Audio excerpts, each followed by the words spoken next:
Fosler, representative for District 5 and chair of the commission. Amie, County, District 2.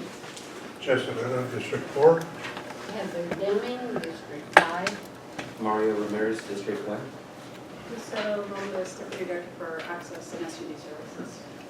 Good evening, everybody. Kathy Gutierrez, District 3. Hello, Andria Sumpter, Secretary with Behavioral Health. Hi, John Drake, Assistant Bureau Chief, Monterey County Behavioral Health. Good evening, everybody. Alyssa Hendricks with Behavioral Health as well. Michael Listman, Deputy Director for Adult System of Care and Forensics. Maribel Ferreira, District 4. Good evening, everyone. Anthony Ivanich, representative of the Monterey County Chiefs Law Enforcement Officers Association. Okay, we have members of the public with us tonight, so please introduce yourselves. We'll start here. Teresa Sullivan, I'm the Director of the Alliance on Aging, and we have a program, our peer counseling program, which is funded with PE&I money. And I'm also a member of the Monterey County Behavioral Health Contractors Group. And I noted in the minutes that Anna was here, I think, last time. She didn't, or it was not included in the minutes that we were a member, and also Central California, Central Coast Center for Independent Living is also a member, so just wanted to clarify that. Okay, thank you. Rita Costa from Salinas Homeless Union. Greg McCall from Salinas Homeless Union. Marisol Gonzalez, I'm just here to listen. Cool. Wes White, Salinas. We had one more person to join us. Hi, I'm Casey Powers. I'm the Division Director of Program Services with Interim. All right, thank you, everyone. So I'd like to direct your attention to, oh, I missed you, yes. Very important. Joseph Farman, I'm an interpreter, and on last check now I need my services for Spanish. Okay, thank you. All right, so I'd like to direct your attention to the agenda. Are there any corrections to the agenda? Yes, there was a public comment letter that was received for the commission, which has been distributed, copies made available, in addition to the handouts for agenda items number 7 and 8. Right, and that is a one-page document, looks like this. It's available on the back table, so if you didn't get one, you should pick one up. Any other corrections to the agenda? All right, with that, we'll move on to public comment. I'd like to remind the public that we're delighted you're here. We're happy to have you comment. I would like you to hold your comments to 3 minutes, please, so that we can get through all of the items on our agenda. So who in the public would like to comment? Please go ahead. All right. As I said before, I'm with Interim, and I just wanted to speak about all the great work that actually our ACT team is doing. Mario here is part of our ACT team. We've been providing mental health services to people in Salinas and South County region through the assertive community treatment model. Mario is our peer specialist. We also have, it's a multidisciplinary team.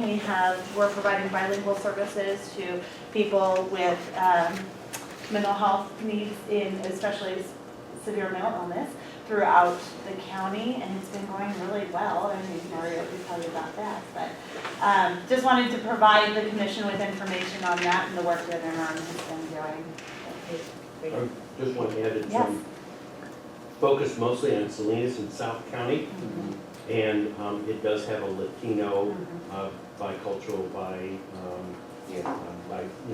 bicultural kind of focus, and I think it's a fairly unique model that I'm not sure that there's a lot of other counties that have developed that kind That of is model. true. Actually, there are many counties in the state of California that are attempting to do ACT. However, Monterey County is one of the first counties in the state of California that is actually implementing the ACT model to fidelity. So we've been part of some work groups throughout the state to support the development of that model, and it is a holistic, more wraparound style program. So anyway, it's been great. We're at 45 clients right now.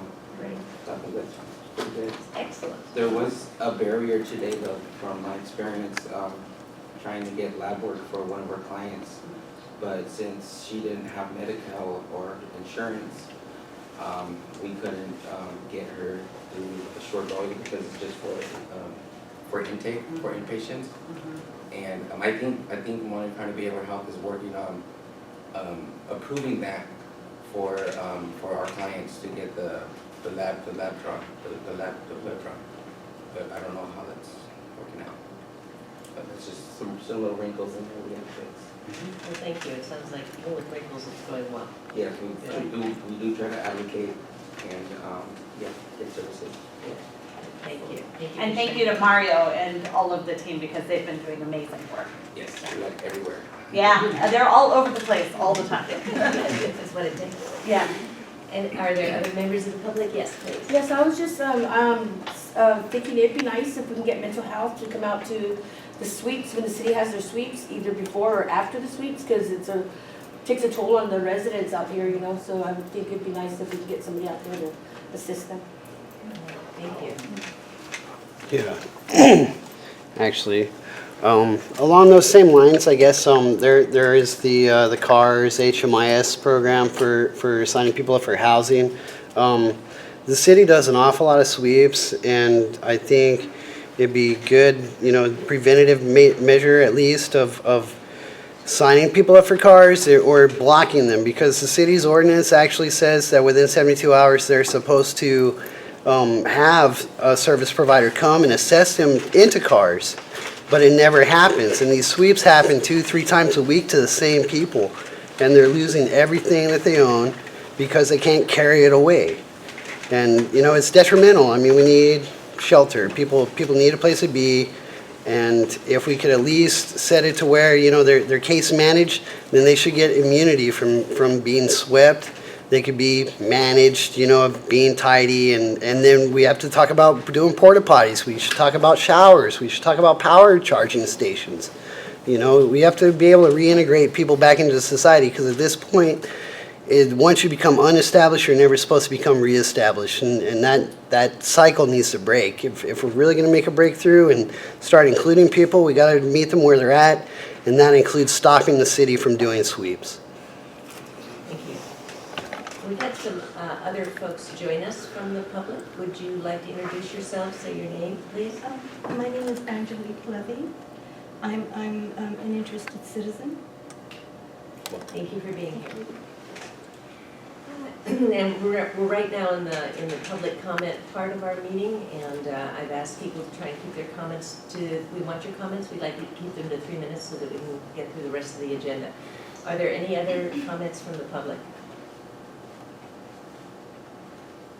All right, seeing none, and no further comments from the public, we will move on to the minutes. We need a motion, we need either corrections to the minutes or a motion to approve the minutes and then a second. Are there any corrections to the minutes? You already made some corrections to the minutes, and I assume those were captured, Andria? Yeah. I don't know if it was last meeting. It was at the last meeting. Or the one in South County. I had one in South County, so maybe that was the one Two before. Right, I was gonna say that was okay. On 10/29, I think. September. That's on the street. And Jesse, do you have corrections? It's on, September 26th. on page 3 of the minutes, under the discussion and questions bullet, second section where are children hospitalized. I think four lines down, and fourth and fifth line, the facilities are described as pediatric facilities and pediatric beds. Aren't those psychiatric beds? Maybe it would be clear to call them child and youth mental health beds.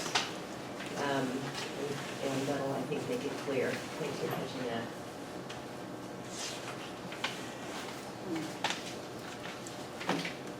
Other corrections to the minutes? Is there a motion to accept the minutes as corrected? I make a motion. Thank you. We need a second. Second. Thank you, Jesse. The minutes have been accepted. And we will now move on to our meeting schedule. So that's a document for 2020 that is in your handout.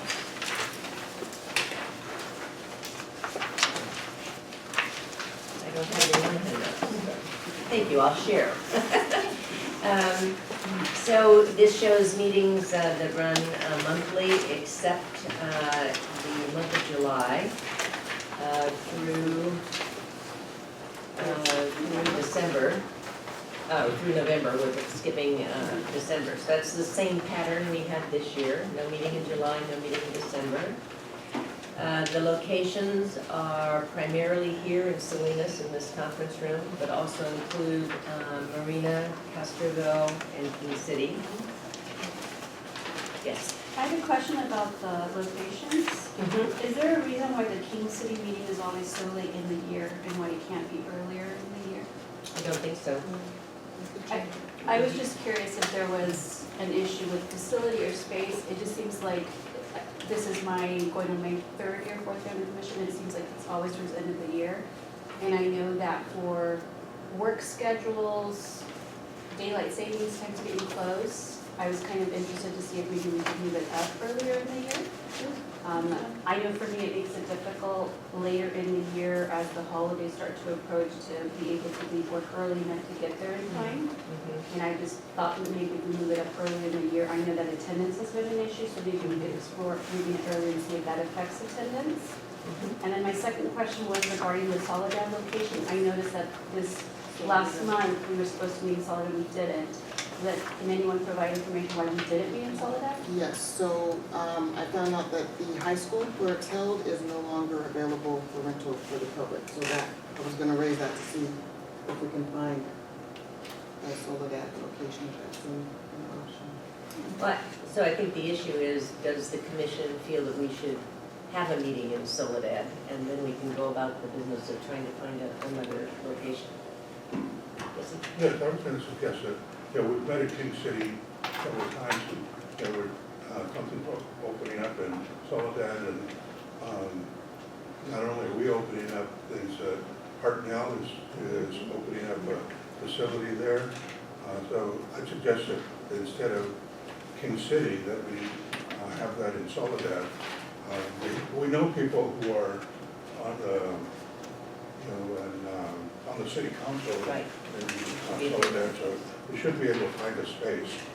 I also wanted to suggest that on this back page, on April 29th, we have a program with CSUMB that primarily started out of, as you mentioned, or started with behavioral health and the Mental Health Commission pushing for the establishment of a mental health program. There are a lot of, I think they're the 6th or 7th year of graduating students. There are over 200 MSW students who are working in the area. Many of them are placed. There are many placed in behavioral health, and some are hired in behavioral health. I think the commission ought to be proud of that. But I'd like to suggest that we arrange a time, arrange to have a meeting there so the whole commission can see the program. So this is, have a meeting at the campus? Yes, at the campus, hosted by the MSW program on October 29th. The campus in Marina. Marina. Okay, so. Instead of the Soledad? No, instead of the King City, that could be in Soledad, and the 29th meeting could be at CSUMB. Just to make, so not everyone may be familiar, but there's been a deep partnership between behavioral health and CSUMB, much to the benefit of both. And a lot of our success in recruiting and retaining and having culturally competent and bilingual therapists is the result of that program. So Jesse's right, it's really very important. And I want to make sure I'm getting your suggestion correct, Jesse, but you're suggesting that we replace King City with Soledad.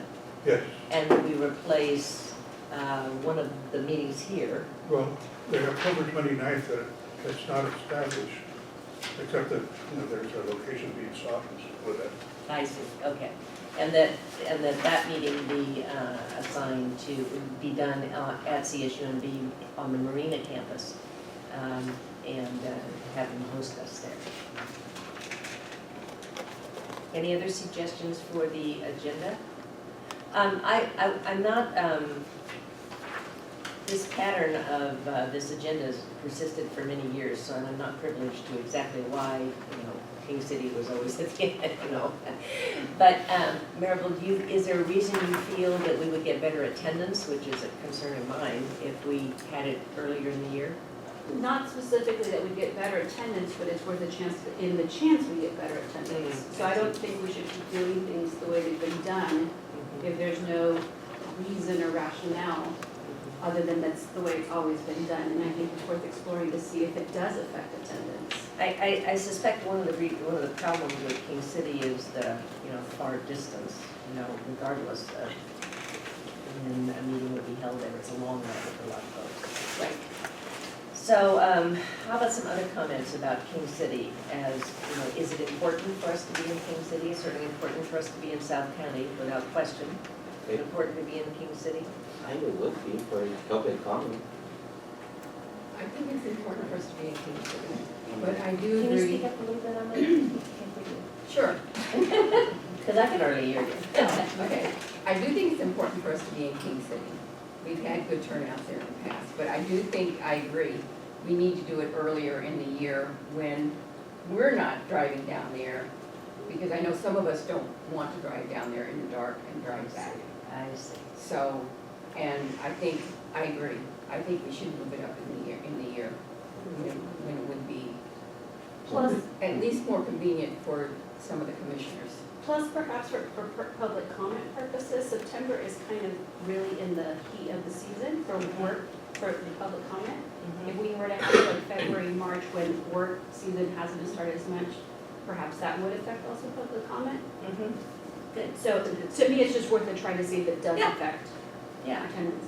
So now we've said, so I think we like the idea of trying to have one of our meetings on the CSUMB campus in Marina. Yes? Yes. Okay, so that's a good idea. Moving the King City meeting into the February, March timeframe is a good idea. And one in Soledad is a good idea. And I think we need to find space in Soledad to have a meeting Yeah. there as well.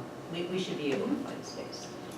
One other comment, following up on Alma's, if we could occasionally carpool, rather than all of us driving our cars. I was able to carpool tonight, and it really was a comfort, because I don't do well driving at night.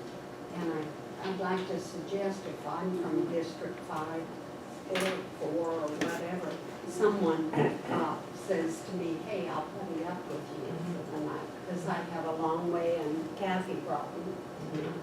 Yes, that's a good suggestion. Good. Michael, you had a comment? Yeah, just in keeping with some of the comments that have been made, if we're doing one of the sessions at CSUMB, which is in Marina, do we want to have one of the other sessions that's in Marina, like in Seaside or Monterey or Greenfield? Carmel, just to cover the Seaside community is very different community than the Marina community. And I know there's a lot more, there seems to be a lot of activism in the Seaside community, so. It's a growing community too. And then also there are the other South County communities, Greenfield and Gonzales. There's wonderful restaurants in Gonzales. I really learned about recently. When we did meet in Seaside at the Village Project, we had excellent attendance. And we were overflowing that room. I think that would be a good place. It's one of the programs that started under our MHSA funding, so it provides an opportunity to see. And they've developed a lot since then, but it was an opportunity to see the expansion of that program. Okay, well, we have a lot of things to consider. Yes? May I propose that we explore looking to see if we can find a location for King City for the March meeting, for the reasons stated, and then, if I'm hearing everyone correctly, the August meeting perhaps in Seaside, the September meeting for Salinas, and then the October meeting for somewhere on CSUMB.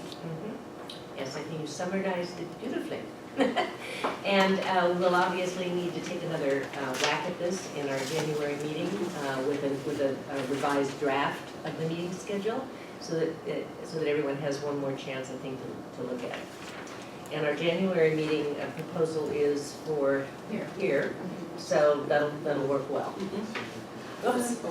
Just when do we change times? Is it in March or is it in April? Because to accommodate what you want, I think we should have it after the time change. That's why I was proposing March So instead it of is after February. the time change? Okay. Yeah, it's around then, so it's starting to stay lighter.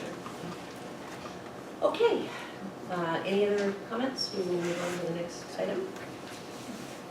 All right, so Andrea, you got that, we're not approving it tonight, we're going to we've approved the January meeting here, and we're going to produce another draft for the January meeting and approve it there. And now we have an update on training strategies to support clinical workforce development from Jill. And I'm not actually sure that it's really an update because I personally have not been here to speak, so I'm very excited to kind of share with you what's going on in terms of training. And really tonight I'm going to be focusing on our clinical staff. So in addition to being the training manager, I've been in this position for 3 years now. I'm also a licensed clinical psychologist. And I started, like most of the, many of the staff that I'm going to be talking about, as a line staff providing services directly to families and children. That's my specialty. And then I slowly kind of moved up the ranks to supervisor, to program manager.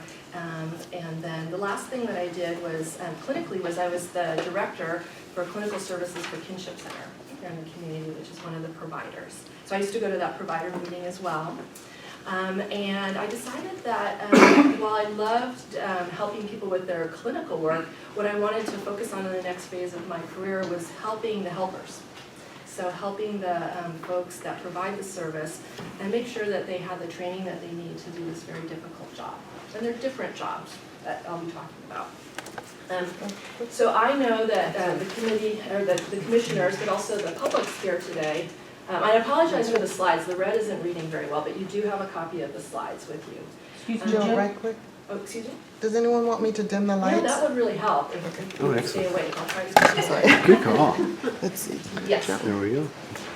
So really your ambassadors, I feel, the commissioners, and often the community that kind of comes to the meeting.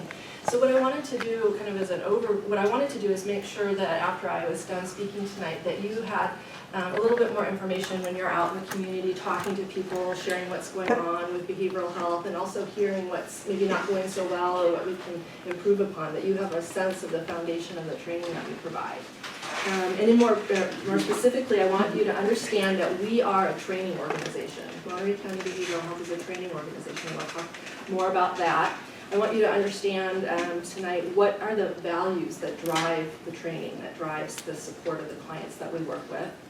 I want you to understand kind of what when I talk about an implementation plan, what is that, and be able to kind of hopefully remember at least one thing that we're doing related to engagement or to safety. Then I want you to understand a little bit about the core treatments that we provide. So ACT is not yet one of the core treatments that we provide, but it's definitely an evidence-based practice, and I'll explain what an evidence-based practice is in a second.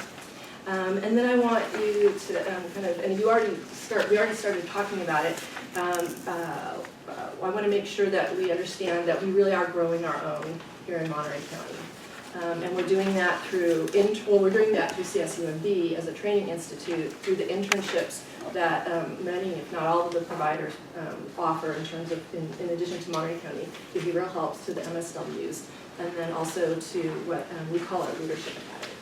So those are the goals for tonight. So who is this clinical workforce? This data is just from last week. So I talked to Pat Bass, who's our HR person in behavioral health. And two things can kind of jump out at us. Well, what jumps out at anyone from this list that I've got in front of me? What kind of, when you look at that clinical workforce, what do you notice right away? Vacancy rate. Yes. So one of the things is our vacancy rate. So sometimes that's, we promote from within. So we're often, creating our own openings, and that has to do with the grow your own philosophy. So sometimes those positions are open because people are getting a promotion, and sometimes they do leave us. So as your training manager, really what that means is I need to make sure that I have a way of helping people kind of pretty quickly come up to speed with who we are and what we do. So that's one piece of it. The other piece, what else do you all notice about that in terms of the numbers? One physician's assistant? There's only one physician assistant, so that's important. I guess what I'm getting at is that we have 209 psychiatric social worker positions. So those, so you've heard the term PSW. So PSW 1 is in our system generally someone who comes to us and does not yet have their license. And then we have PSW 2s, those are folks that generally have their license. And then we have a position called senior PSW. So that's someone that has their license and might be taken off a little bit of direct service to help with the project. So for example, I'm hoping to hire a senior PSW to help me with training. So we have 209 PSW positions. So that's, and we have approximately 400 positions in behavioral health for both admin and clinical. So almost half of the people, PSWs make up almost half of our workforce. And with a 16% vacancy rate, that's a big training job. Yes, yes, and it's actually a big recruitment job. So let me see what my next slide is. Yes, so I think the next slide will talk about that. So these statistics are looking at the new hires, people that we hired, not people that we promoted, but people that we newly hired into one of the PSW positions. So what you'll notice is in 2017-18 fiscal year, we hired 21 people, and only 20% of those folks were licensed, and 33% of them were newly graduated. So what that means is these folks are coming straight out of graduate school. I mean, a lot of them are coming straight out of CSUMB. So one of the newly graduated, see how it jumped to 16 up to 50% the next year? The final column we're not finished with, right? So the last column, 1920, we have till June 30th. So we don't really want to look at that data in particular. But you can see that, just as Mr. Herrera said, that increase has a lot to do with hiring from CSUMB, and it also has to do with changes that we made to our hiring structure. So we centralized our hiring structure such that the 3 deputy directors, one of which is here today, Michael Listman, they interview all the, oh, Lucero, I'm not used to, I'm so sorry. I'm here with 2, and our old and new are sitting next to each other. So we really streamlined the hiring process because what we were finding is that these new students coming out of school, they wanted a job. Right, and so if we were spending a lot of time having second and third interviews to figure out where a new PSW would go, sometimes we would lose them to another organization. So we streamlined the process, and I think that's one of the reasons for the increase. And so that's the good news. The challenging news is that on average now, half of the new workforce that's providing the primary care for, most of the care for our clients is straight out of graduate school. So for that reason, Monterey County Behavioral Health really is a training organization. So the folks that we're hiring to provide the service are excited and motivated, but new to what they're doing, and we also have a vacancy rate that we need to think about. Okay, any questions about that? So what are the training, what are the components of the training plan? Before I was hired, we had a training kind of coordinator, and it was Michelle O'Neill. Is that right? Mm-hmm. And she was, I think she worked with Elsa, so she was more of a management analyst. So I'm not sure if she had any clinical background, however, she was really good at working on contracts to make folks, be able to come and do training. So the idea when the position that I have was created was really that we wanted someone clinical in that position. And the primary focus at that time was on this thing called evidence-based practices. So what are evidence-based practices? So we talked about ACT being one. Does anybody know what that means or have an idea or want to guess? Evidence-based? Yeah. I mean, stuff that works. Yeah. So it means that it has some kind of research to back it up or some kind of evidence to back it up. And so that's important, and so I'll talk to you about the evidence-supported practices that have already existed and then some that I brought to the county. However, when I started to talk to the staff, they'd had a drought of training, right? So they wanted a lot of training. So I was talking when I first got here about different things that we could do. And a lot of evidence-based practices involve a group component where you lead a group. And there's many reasons for that. I think a lot of people do best in a group, learning from other people that are kind of going through things that are similar to them. So luckily, some folks kind of said, Jill, I don't feel comfortable running a group. That's not a skill that I developed. So what I realized pretty quickly is that in addition to thinking of these very specific evidence-based practices, I had to think about what are the core competencies that we want our staff to have. And then, because I'm a big thinker, I was like, well, the world is our oyster. How do we think about what we want to bring to the county in terms of training, or what is important for our staff to understand? And so then that was this idea of creating a shared vision, and I'll talk about that in a second. And then finally there was the other end of things, which is we want to grow our own. So we had a leadership academy before I got here, and it was a combination of our clinical and our admin folks. And I wasn't here, so I don't know exactly what transpired, but we got the feedback that there were kind of different constituents, and it didn't make sense to kind of combine them. So really right now the Leadership Academy is focused on growing our supervisors and helping our supervisors develop skills that someday if they become a program manager and up the chain of command, they'll have more skills for that. So those are the 4 components. I'm going to spend the rest of my time explaining more about each one of those. So the shared vision. So I kind of thought about, talked to a lot of people, talked with the community. I don't know if Wes or Charles were in the meeting when I brought this to the Cultural Relevance and Humility Committee, the Cultural Competence Committee, but I got a lot of feedback. And so I came up with 8 kind of guiding principles, most of which I think are self-explanatory. So we want to be strength-based in the care that we provide. We want to be trauma-informed. We want to be fair and equitable. So a lot of that has to do with where services are, but also, for example, if I'm looking at a parenting model to bring to to teach to the and have exposed to the people in our community, since I know that a lot of the people in our community speak Spanish, then I want to make sure if there's 2 parenting models and one of them has resources in Spanish and one of them doesn't, then of course I'm going to choose the one that has resources in Spanish. So that's really what I mean by fair and equitable. And then we want to be person-driven, culturally responsive, and community integrated. So I think community integrated can mean we want to have services in the community, and it also means that we want to make sure that when we're working with people, that we're making sure that whenever possible, we're connecting them back to their everyday life, that we're not getting folks kind of to rely on us as mental health professionals, but we're linking them with a mentor through Boys and Girls Club, or to be on a sports team, or to be in a support group that will be there for them in the community.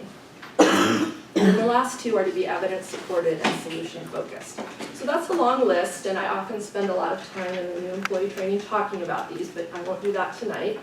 But I really think of them in 3 different sections, which you kind of can preview by the colors that I use. So the first 3 are, I think of us wanting to be seamless in our care. So what that means is if the community is looking at us, whether they're going to children's system of care or adult system of care, or they're talking to someone in QI, we want to make sure that they're being welcomed and worked with in a way that's strength-based, that all of our staff, including our receptionists, realize that many of the people that we serve have had traumatic experiences, and that they need to keep that in mind with how they interact with folks. And then again, that we want to make sure that we're fair and equitable, and that people have access to our services. And then we want to be person-centered. So the first one is people looking at us from the outside, and then this is us looking at clients. So we want to make sure that all the services that we provide, that the people are making decisions about what's important to them and what they want to do with their lives. There's caveats to that, obviously related to safety, but really unless somebody's conserved, they have a right, even if they're psychotic, they have a right to make decisions about themselves, and it's really important that our staff understand that. And then finally, we want to be strategic, right? So there's a feedback loop. So if you're working with someone in counseling or therapy, then there's a feedback loop, that there's the helper and the person that is getting help.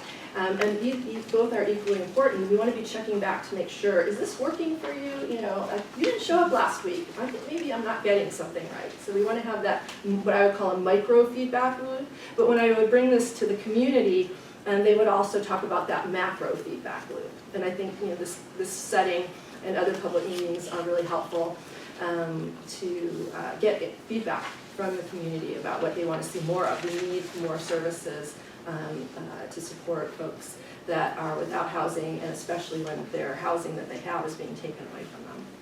So that's kind of what drives me in terms of thinking about what services are important. Does anybody have any questions about that? All right.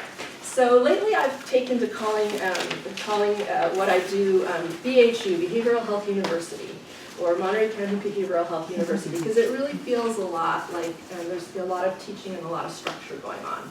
So as we were talking about before I started my portion of the meeting, a big piece of what I do, or not a big piece, but part of what I do is coordinate internships, not just from CSUMB, but any different programs across the state or outside of the state, so that we can have folks come into our community that are interested in serving our community and learn how we do things.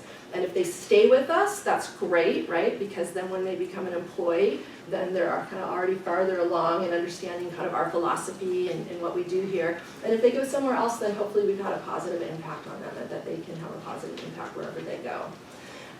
We are also working with CSUMB, and since I've been here, we've had three directors of the MSW program, each with their own strengths. And so we're really trying to work on the curriculum. Because as many of you know, CSUMB right now is what I would call more of a generalist program. And so they're developing their students to kind of know a little bit about behavioral health, a little bit about child protective services and social services, and they're working in the schools as well.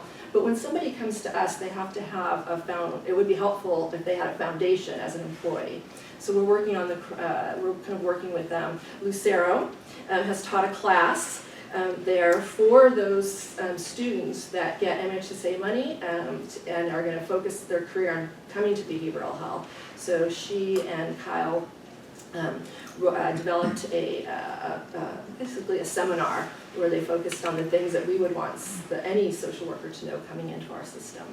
So right now, we really want them to be working on diagnosis and developing their group skills. So working in groups as a way to learn clinical skills, because those are such powerful skills.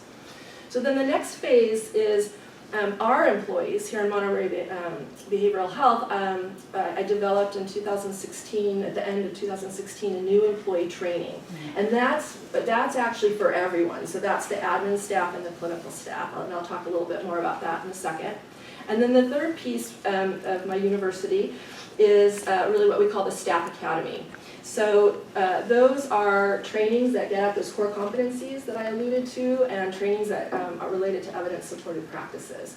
And since I've been training manager, I would say that the one area that I need to, I don't know if it's improve in, but I focused the training for our Monterey County behavioral staff, and starting in 2020, we're going to open up more of our trainings in these core interventions that you'll hear about: motivational interviewing, CBT, and DBT, and I'll say what those letters mean. I will be opening those things up more for providers. But it was really, I think, important to get our staff kind of focused on clinical work before I could focus on others. So those are the main areas, and again, I'll spend the rest of my time talking about those. So the new employee training, we do an introduction to behavioral health, because we really want students to know what is behavioral health. This is not a private practice. You're going to be working with people often who are going to have lifelong challenges with mental health, but also periods in their life where they're doing just fine, thank you. And so we want to make sure they know what behavioral health is. So we tell them talk about behavioral health in general, and give them a lot of statistics about our work. Hopefully we've had the D3, the data-driven decision-making presentation, and if not, we can have someone come back and do that. So we talk a lot about, data. And then we also have a client panel.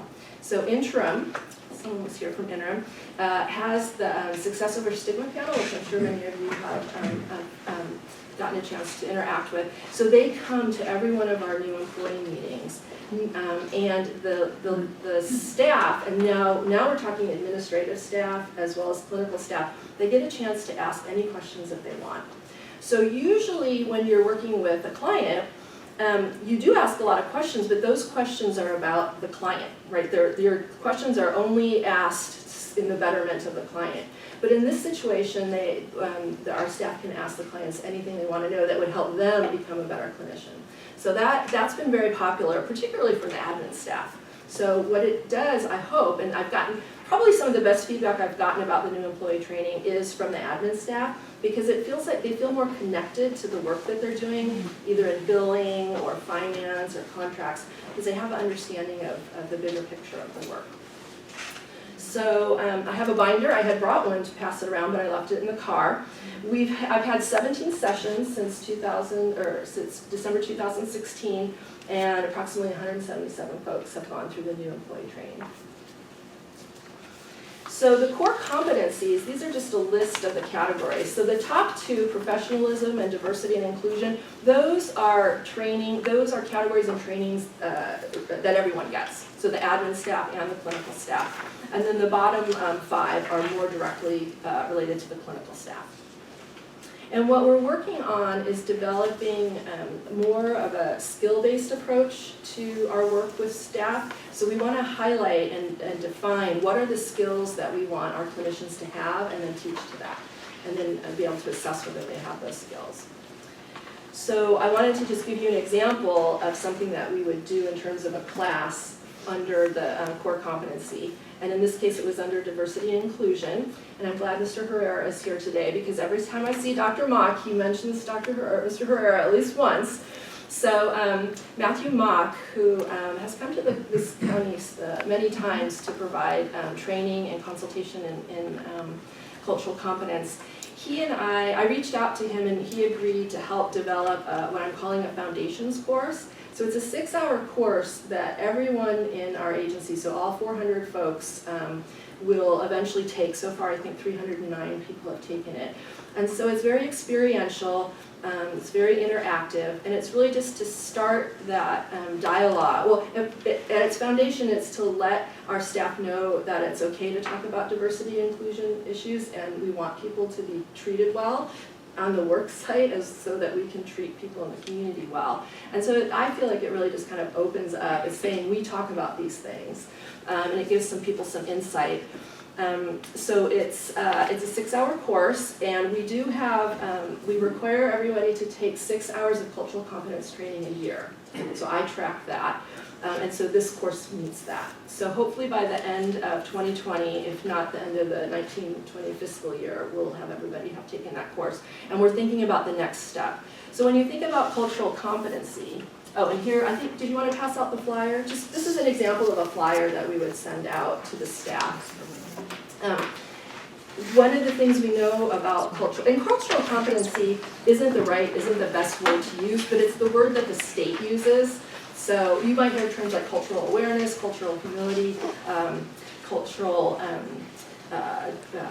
just other things that have to do with culture. And cultural competency kind of alludes to this, like checking off the box. And we don't really have that approach, but I decided to use that term because that's what the state uses.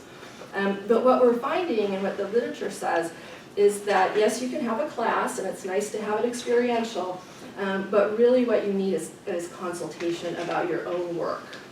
If that makes sense. So what Dr. Mock's going to start to do is we're going to start to have staff members, and it could be administrative staff or clinical staff members, identify some cultural issues in their work. And when it's clinical staff, we might do kind of a grand rounds. So where the person getting the consultation with Dr. Mock would be kind of up in front, and then the audience would participate.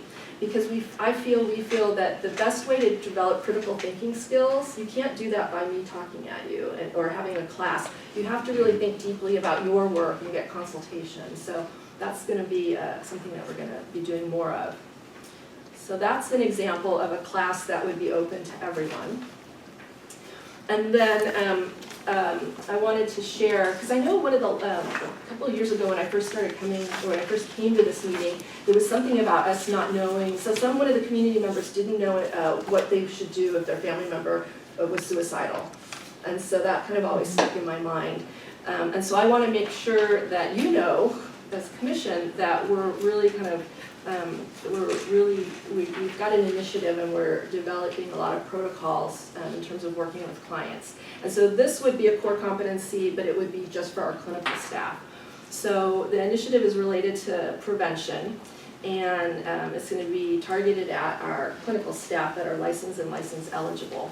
So we've started, we're going to start using something called the Columbia Suicide Severity Rating Scale. So this is an evidence-based tool to help folks do an assessment and come out with a level of risk to help decide what to do next. However, what we know about humans is if you give them a checklist, they might read it, right, and then check things off. And that's not very helpful when somebody is feeling like they're unsafe with themselves, or they might want to hurt themselves. So in addition to that, for those people who want it, we're offering the ASSIST training, the Applied Suicide Intervention Skills training. So that'll help folks be able to have a conversation about suicide. They'll develop comfort and practice talking about suicide with folks. And so those two first things are more of an assessment piece. And then the third thing is we're bringing on cognitive behavioral therapy focused specifically not to help people who are acutely suicidal, right? So when someone's acutely suicidal, then we need to assess for dangerousness to self or others. And then we need to make a plan for them. But many of our clients have a history of being suicidal, and we can't just send them to the Jiminez or CHOMP all the time. We have to have ways of working with people in a therapeutic way every week. And so CBT is one of those. So the suicide rating scale will be in our avatar system in the end of December, early January, and that's when we'll launch this initiative and do a lot of training about how to use the tool, how to get the tool in avatar. So that's an example of a core competency. So then the reason I was hired was, or the reason the position came up and I was hired, was this idea of evidence-supported practices. So, I've developed in consultation with the various teams this kind of core idea of motivational interviewing, cognitive behavioral therapy, and dialectical behavioral therapy as the three main evidence-based interventions that we want to use, because they're applicable to folks with a wide range of challenges, including folks that have substance use disorder. So motivational interviewing is a tool, it's a way of being with people that helps you engage people. So if somebody's not quite sure, I don't have a problem, you have a problem. We do have folks that we end up working with because of probation or child protective services, where I don't have a problem, someone else has a problem. So motivational interviewing, how many people know about that? Excellent. So our trainer, Kristen Dempsey, talks about the itchy sweater. So the idea really is to help people kind of think, well, okay, when you drink, you feel relaxed in the moment, and it causes problems with your relationships. So you're not telling people drinking is bad. So it's that strength-based, person-centered approach that I alluded to earlier. It's really a way to help people kind of think about what are their values and priorities and try to create a little space for them to make change. Cognitive behavioral therapy is a good strategy to use when people are actively wanting to make change. So it relies on the person kind of having a little bit of self-awareness and being willing to make some behavioral change outside of the therapeutic relationship. And some of the people that we serve are at that point where they are able to kind of make change with either out with family members or supports like interim. And then dialectical behavioral therapy, that's for folks that are emotionally dysregulated. And it's hard for them to focus on their behavior because they're so kind of flooded, or there's so much feelings with them that they can't focus. So we feel like those three strategies, engagement, we want to have people have tools to engage, we want to have people to have tools, our staff to have tools to help someone who's ready for change, and we want people to have tools for someone when someone maybe wants change, but they're emotional and dysregulated, and it's hard for them to be regulated enough to make the change. Okay? And so those are the core three, and then seeking safety is another practice. It started off helping it's a treatment that helps folks that have experienced trauma and also substance use. And it's very much in a group format that it's offered. Then for kids, we're offering something called modular approach to therapy with children. And so this is another one where it's very geared towards new clinicians because it's very kind of directive and gives lots of worksheets that you can work on with kids, which is, you know, sometimes you want to play with kids. There's something called play therapy, but it's nice to have a structure. And all those materials are in Spanish. And then the adult system of care, we would, in addition to the agency-wide, we might want their staff to learn the Wellness Recovery Action Plan. And then for the access services, so Lucero's group, they really focus on assessment and then also short-term therapy. So they can benefit from all three of those core interventions, motivational, interviewing, CBT, and DBT, but I think Lucero, probably something like, there's another act, acceptance therapy, or solution-focused therapy. So I'm kind of talking out loud to give you a sense that we want to have some skills that everybody in the agency has, but then we also want to be sensitive to the fact that people work with different populations, so they need different sets of skills. Okay. Then how do we implement? So, you know, it would be great if I could bring trainers in, or I could just stand up in front of people and teach people for 4 hours or 6 hours, and then they could go back and integrate everything I said and be able to use that in work.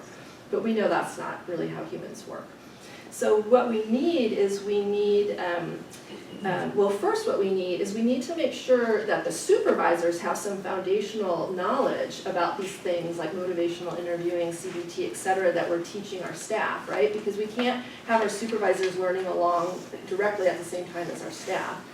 So the kind of the model that I've been using is giving supervisors, when they're learning something new like CBT or motivational interviewing, giving them extra support at the beginning, then coming in a few months later with some classroom training for everybody, the supervisors and the line staff. And then we've been working on coaching sessions. So that's kind of the new phrase of the day. So we want to make sure that people, if their supervisor doesn't know the model that we're trying to teach them, then we need to have somebody come from the outside and help them for a while. Does that make sense? Yeah. And so supervisors can have coaching and line staff can have coaching. One of the things that helps is if, with the appropriate permissions and the client's consent, if our staff can audio tape sessions, then that we can kind of, someone can give them feedback about their work. So again, that's only when clients are open to that, and we in no way really try to push that. However, when it happens, it's very rich for the clinician, and also the client gets kind of another set of eyes and ears. But actually, it's been hard because that's not our culture. Our culture isn't to have our clinical work looked at. So we're having a little bit of difficulty kind of turning that corner and helping staff feel comfortable in terms of sharing their work product. But we'll ease into that. Then the third phase is once we've developed some capacity with the supervisors, to have in each one of the regions, one of the supervisors take the lead with a workshop or a monthly lab so that the line staff can come once a month, not with the expert, but with our staff member, and kind of share what's going on and get some questions answered, and there might be a little bit of a curriculum, things that they're taught along the way. And then finally, we don't always make it to phase 4, but the reason these things are called evidence-based practices is that many of them have an assessment tool to see if you're doing it to fidelity. So are you doing ACT, are you doing CBT according to how it was designed? And so really, we don't have the resources to do that. It's unclear whether we need to do that. But until we did it, I'd like to do a small pilot group to see how necessary it was. Does that make sense? We don't know if we need to do it until we have some kind of feedback to see how well our staff are using these tools. So I would say that would be kind of the area of biggest need for me, is to have the bandwidth to look at some of the work that we're doing and see if it's effective. Because we do use a lot of resources, right? We spend money on the training, and when somebody's in training, they're not seeing the client. So we need to make sure that these trainings are effective. And liking the training isn't enough sometimes. So that's the kind of general model. And then the last thing I wanted to share was the idea of the Leadership Academy. So this is the clinical supervisors, the program managers that oversee the different clinical programs. And then in addition to that, there's the QI manager, the training manager, and the prevention manager, and then the deputy directors and the director. And so the goal really is twofold. It's to help people develop skills, leadership skills, and then it's also to give them an opportunity to help shape kind of the clinical focus, what's going on in our agency. So some of it's about them and training their skills, and some of it's about the bigger agency. And since all of us leaders are together, we can talk about things that are helpful. Like we changed, I'm not sure how helpful it was, but we changed the term from productivity. So staff have a certain amount of billable hours. We changed that term from productivity to sustainability.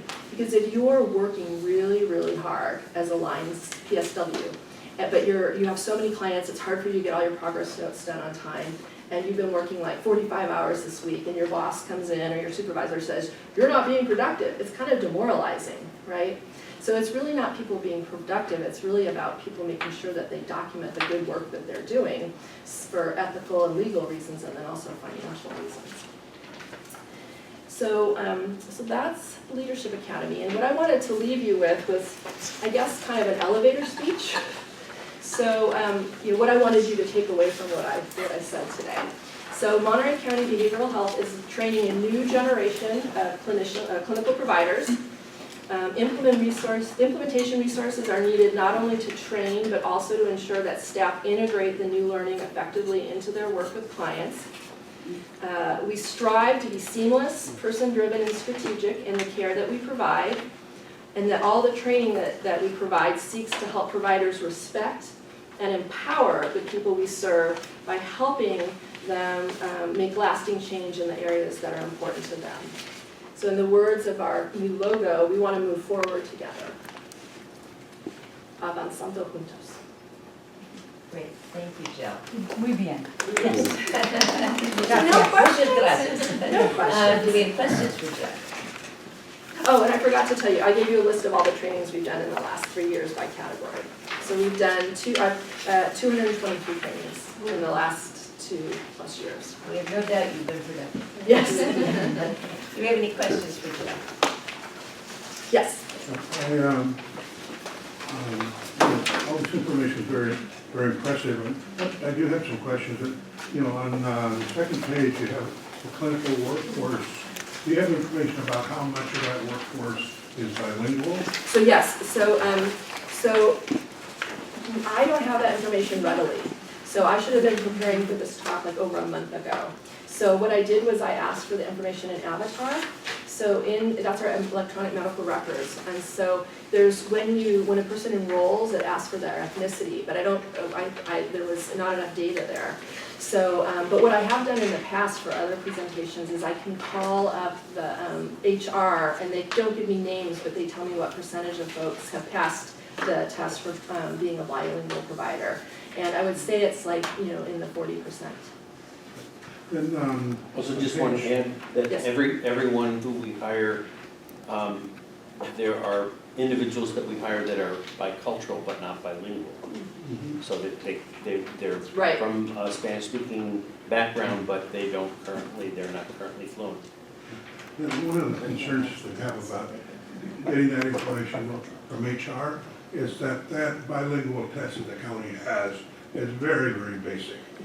And so you can't do therapy, you can't do family interventions with that level of bilingual capacity. So I think you have to look at some of those numbers and make some determination, somebody decides. Well, and I think that's a very important point, because you have to be emotionally fluent in the language to be able to provide clinical work. Because if you just keep it at a surface level because of your limited, you know, language, it's going to impact the work. So I completely agree with that. How do you think we could? What would be a better assessment tool? Do you think? Well, I think you have a panel of people who are bilingual, who are on staff, or you can bring people from the outside in, which might be better, because they're talking then the language of the community, and they could do an assessment of the various people so that there could be some level, so it becomes part of their training plan or development plan. I think that's a good idea. But that then includes the community in talking about, what's going on in the community. Yeah, and I would just like to add, sorry to that, is that we incorporated, so we do ask when we interview whether they're bilingual or not, how comfortable they are, and we do ask a question in Spanish that is clinical in nature, or that would ask, because I'm bilingual, and so I asked that question directly, and so that the person, people have been very open and saying, I'm sort of bilingual, but I'm not feeling comfortable to do that in a clinical way. So that's been really nice to see that practitioners say that to us. And then those that are bilingual are able to give that information, in a very comprehensive way. And so at least we get to hear that firsthand before. Yeah, that's a great point. On page 3, where it talks about evidence-supported practices, you mentioned it a couple of times. Which one, page 5? On page 3. Oh, mine's different from yours, sorry. We talk about evidence-supported practices, and then later on we talk about, supported practices. Does that include community-based practices that have been proven? Yes. So thank you. Effective in the community? Yes. So I specifically, and this is going to get a little detailed for some people, but so I personally use the word evidence-supported. So in the literature, evidence-based practices are those that have research behind them, but what we know is a lot of things that are very helpful haven't had research done on them. And if they've had research done on them, it's been with a very pure client. The client can only have schizophrenia, but not depression, and not this and not that. So evidence-based practices, I think, are very limiting. So what I like to think about is evidence-supported practices. So that's evidence-based practices. That's practice-based evidence. So there's a lot of interventions out there. Things like TheraPlay and play therapy, things that have a structure to them, so I could teach it to you, and I'd teach it to both of you, and you would be doing a very similar thing, but people haven't done research on them. So that's number 2. And then number 3 is what you're talking about, which is community defined. So there's 3 different types of practices that we would want to use. So community defined can mean something that is kind of naturally a philosophy or a way of looking at healing from kind of a cultural perspective. It could also be something that a community does. So when I was in LA, I worked at UCLA, and we developed an intervention for working with children who were being adopted from foster care, and that was considered a community defined, but not in the way of culture. So that is something that we need to expand. Yeah, and so I do think that it's important to look at the things that were developed in the prevention projects, the strategic plans for the different populations across the state, because they do have a lot of information there about what works in the community, what are some options, and what are some things that can be what I'm really excited about is we're going to have a leadership change in our cultural competency committee meeting.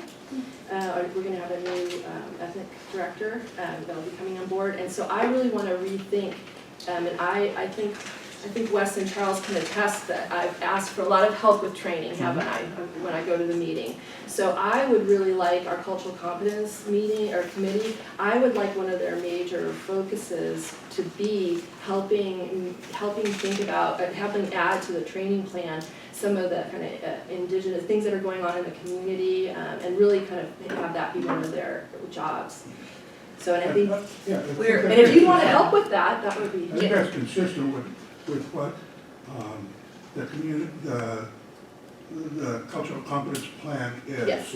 That it promotes things, and it encourages the integration of the findings and plan that was developed by the cultural relevance and humility group, integration into the service development. But it has to be inclusive, it has to be throughout the program, not as an add-on, which I think one of the things you're additional trainings include this and cultural competence. Cultural competence needs to be its own Well, separate. no, role. guys, we need to end. The lights will go out soon, Oh, but no, sorry. it sounds to me like you need to recruit Okay, yes. Jesse into your training plan. Well, there just needs to be some inclusion of. No, I'm serious about that. Serious Cultural about that. humility and relevance plan that was developed. Yes. Had some Yes. good things, and the strategic plans that were developed, they have a lot of information that can be very helpful. Okay. Also, a continuous, community that is continually under trauma. Trauma informed, talked about, and has been largely focused on, well, what happened to you at that time? Yes. Instead of what's happening to you now, what's Exactly. happening to you It's tomorrow. what's wrong with you, what happened to you. And I feel that between the prevention manager and I, we can really kind of help. I'm telling you, you gotta hire this guy. Mhm. You need him. Other comments? Yes. My other comments are that we did make recommendations, and especially for the safety of the community. Brenda Martinez was shot. The response came from the police. They were talking with a megaphone. And in the cultural competency action plan, we wanted community as first responders. I asked Jill to deal with community-driven best practices, and that's why I even put public comment, because there's unserved, underserved, and unrepresented community. And when we're dealing with the whole person care for the individuals that have come from the sweeps that happen, there is no ability to get quality of life. So when you deal with labs, competency from the clinic deals with what can I offer you, like when I brought Betty Davis to the SUD. Cultural relevancy and access and integration, which are supposed to be funded by the Mental Health Service Act, don't have any data-driven focus because the cultures that we outlined in the Cultural Relevancy Action Plan that were not integrated and funded, and no innovation research has been done. Basically, if Jill will follow up and do the recommendations that a consultant asked for, which dealt with the homeless and displaced, African American and Black, white and multicultural. The recommendations are there, but in order for the labs to be effective, if we can also, from the board, have a steering committee that ensures that they're community-driven best practices and culturally specific. I ask that as a board that you, before, we have federal match, but for the prudent reserve, that things like to fund the cultural, wait a minute, I asked for culturally specific, community-based participatory research and community-driven best practices to be funded, not through labs. In order for the commission to act on, so we did distribute the write-up that you have to everyone, or made it available at the table, but in order for we're governed by the Brown Act, and so we don't have a lot of latitude about the process we use for considering things.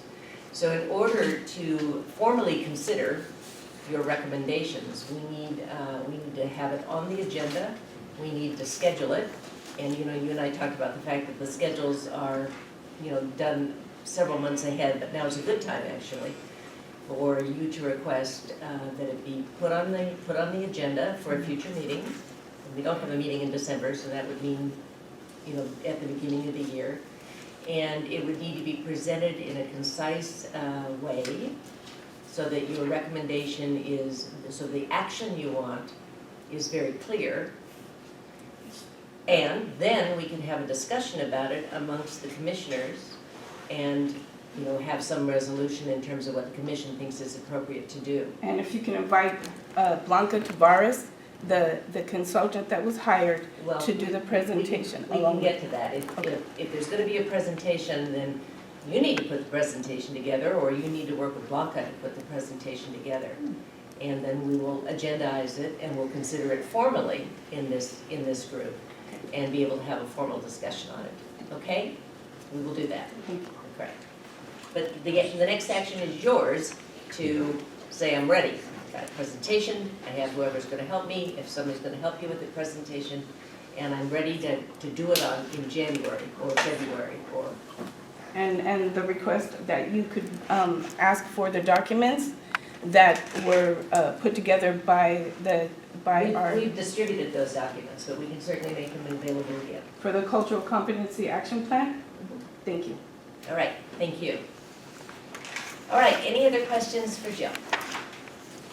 Well, Jill, thank you very much. It was interesting and more than illuminating. Again, I'm awed by your productivity. All right, we'll now receive a director's report for our acting director, one of our acting directors. All right, so thank you, Jill, for that. It's always interesting to sort of watch it play out there, all the work that you're doing. So the update will be for the Mental Health Services Act. The first update is on community outreach for the 3-year program and expenditure plan for fiscal year 21 through 2023. So currently there are community groups happening throughout the Monterey County, both in our North County, our South County, throughout our entire region. Some meetings have occurred in Salinas, Gonzales, Greenfield, and Castroville. It's been well represented with attendance ranging between 16 and 26 individuals present, where they can provide some valuable feedback to us. Flyers have been distributed, dates and locations are available here in your handout as well. Second, community provider and system partnership surveys are available. So those are 2 separate surveys that can be completed by community members as well as providers that can give feedback on Mental Health Services Act as we move forward. They're available both online and we distribute them during our committee or meetings, community meetings. And the surveys are valid or available until December 23rd of this year. And I did put the link here, and we can send this out. Forward that out. Yeah.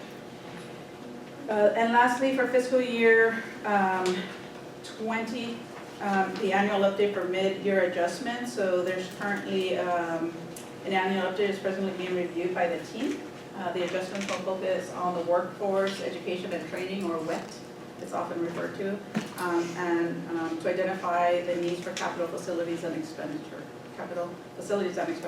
supporting Mental Health Services Act. So more information around this topic will be available or presented in January 2020.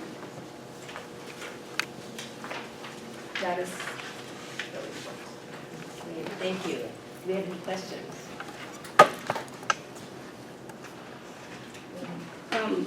Will there be made available a more extensive community planning process where that there will be training on the budget?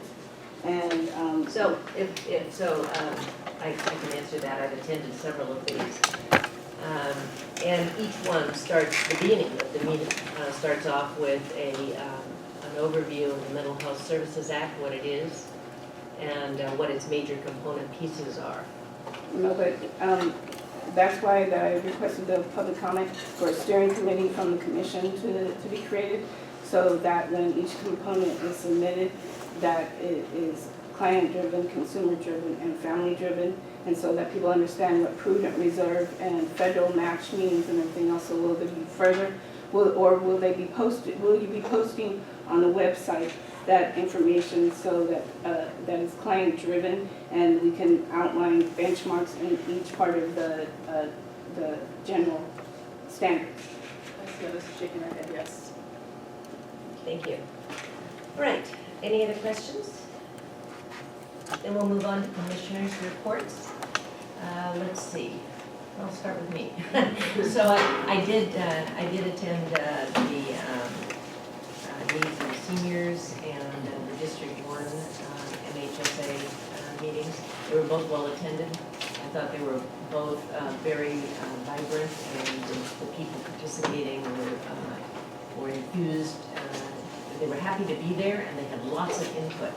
And as different as those 2 meetings are, one was a geographic district meeting and one was focused on the needs of seniors,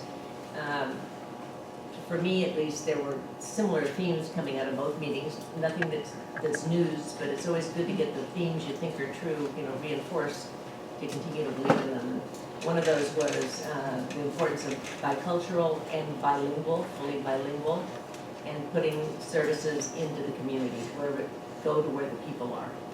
And that came out loud and clear in both, and we're well aware of those needs and working very hard on them, and never happy, any of us, with the progress we have on them, but we're certainly focused on the right things.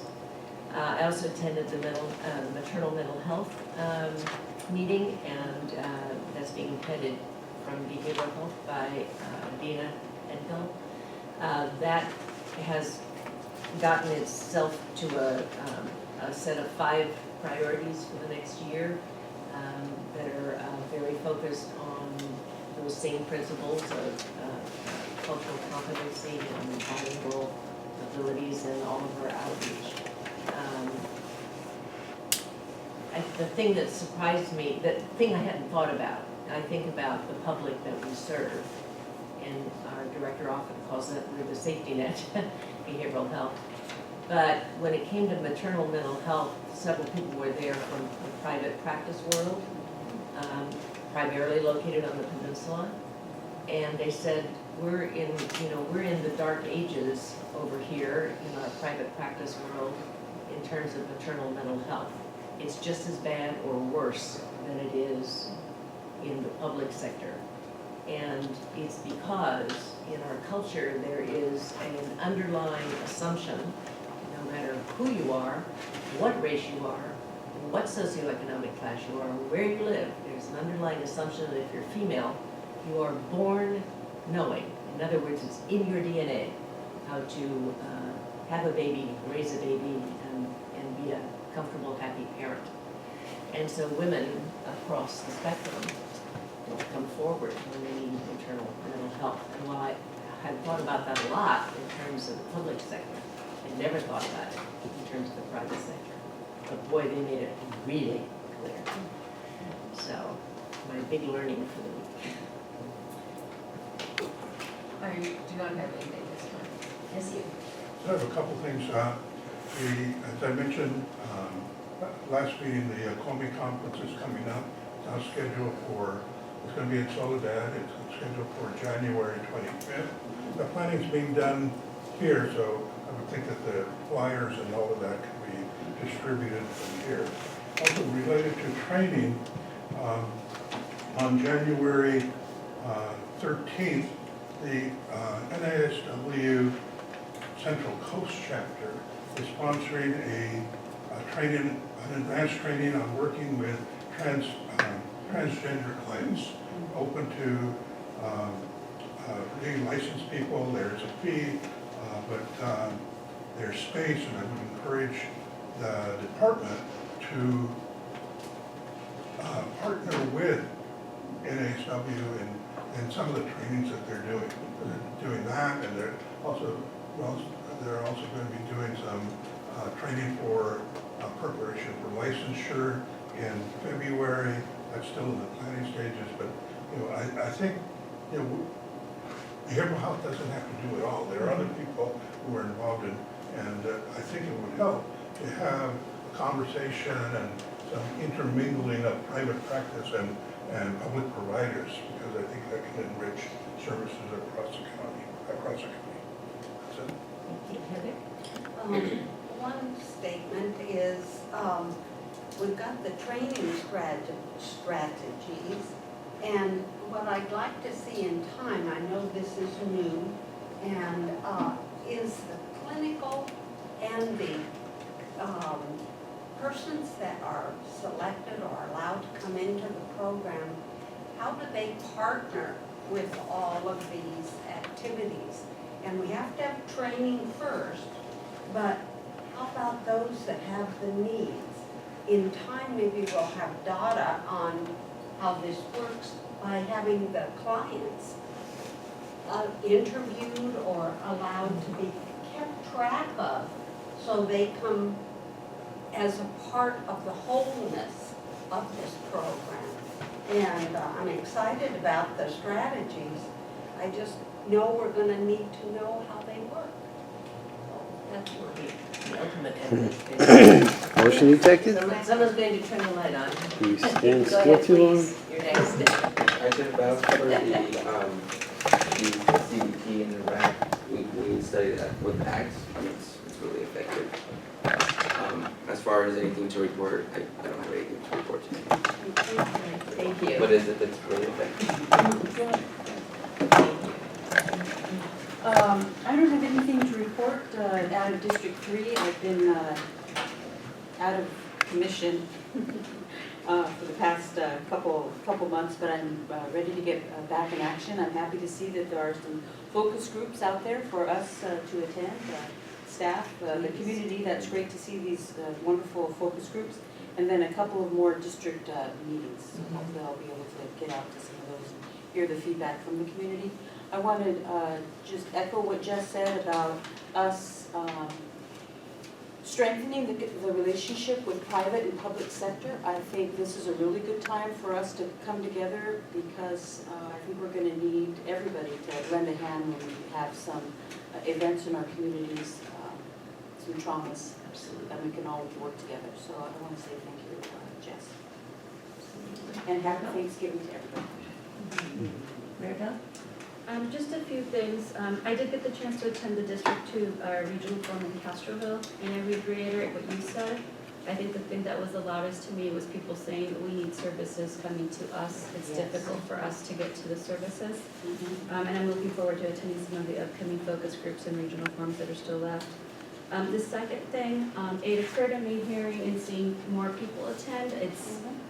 It occurred to me that if we could have like a handout available as to how people from the public could put things on the agenda, what that process is.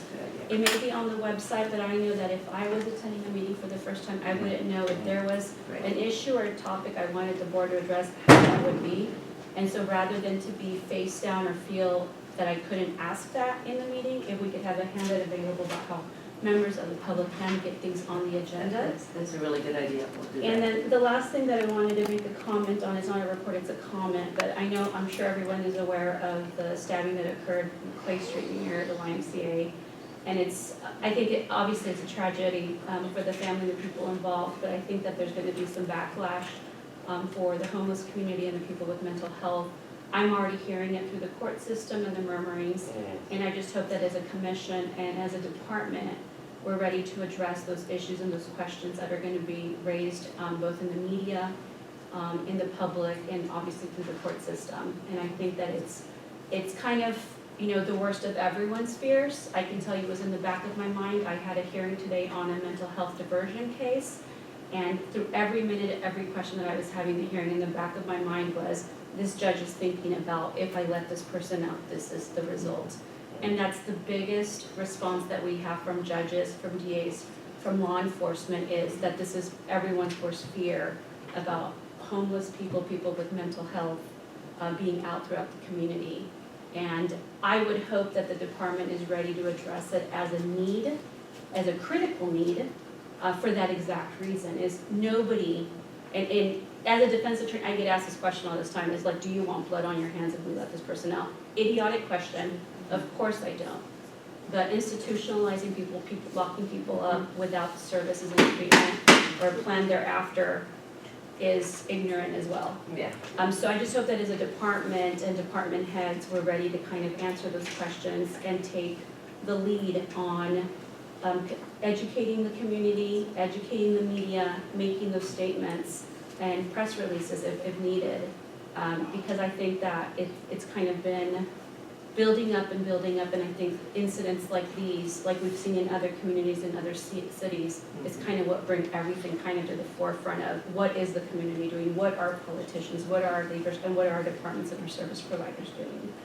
So as big as the tragedy is, hopefully we can use it as a movement or a force to kind of push our political leaders, our community leaders, to address them and provide services and provide the resources that we need and to fund them. Yes. Thank you. Yes. No. No, okay. Well, thank you, everyone. It was a great meeting, and it couldn't have been that without you, all of you. So thank you. This meeting is adjourned.